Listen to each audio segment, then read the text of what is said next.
भगवान की जय, उमापति महादेव की जय। पढ़ना है ना, स्टार्ट से पढ़ रही हूँ। हाँ अभी पढ़ना, शुरू से पढ़ना।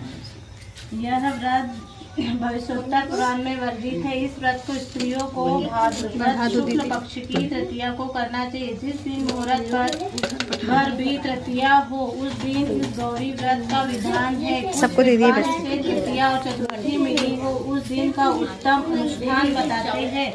इस व्रत को सद्भावना और विधवा दोनों ही कर सकती है। सद्भावना अपने अखंड सौभाग्य के लिए और विधवा शिवलोक की प्राप्ति के लिए व्रत करती है। देश वेद में यह व्रत अलग अलग क्षेत्रों में अलग अलग नाम से और अपने यहाँ की परंपरा के अनुसार होता है, लेकिन विशेष बात यही है कि यह उमा महेश्वर शिव पार्वती का ही व्रत होता है और कहीं कहीं तो माता पार्वती की विशेष पूजा अर्चना की जाती है। महादेव जी स्वयं इस व्रत हरितालिका के विषय में पार्वती जी को बताया है कि तुम्हारी सखी तुमको हरण करके पिता के घर में वन में ले गई थी, अतः तुम लागी सखी द्वारा हरि गई, इससे इसका नाम हरितालिका। और जिस दिन तुमने यह व्रत पूजन किया था, उस दिन हस्त नक्षत्र युक्त तीज का सोमवार का दिन था, अतः सोमवार और हस्त युक्त तीज को अनुष्ठान होने पर यह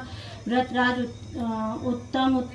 सर्वोत्तम फल की प्राप्ति कराता है। इस व्रत में स्त्रियों का मनोरथ पूर्ण होता है और शुभ सौभाग्य की वृद्धि होती है। इस व्रत को सर्वप्रथम पति रूप में महादेव जी को प्राप्त करने के लिए हिमालय पुत्री गौरी ने किया था।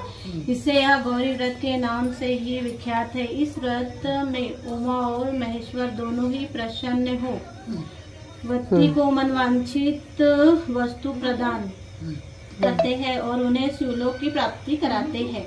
इस व्रत को विधि पूर्वक करने के लिए स्त्री को प्रातः ब्रह्म मुहूर्त में उठकर नित्य कर्म से निवृत्त होकर शंकर पार्वती का ध्यान करके संकल्प करना चाहिए कि मैं आज हरितालिका व्रत का श्रद्धा पूर्वक पूजन अनुष्ठान करूंगी।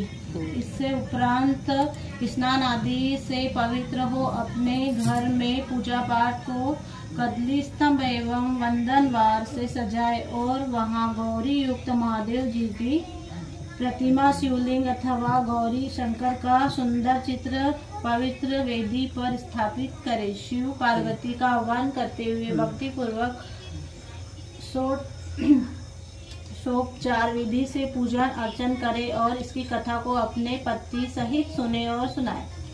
अंत में फल फूल नैवेद्य से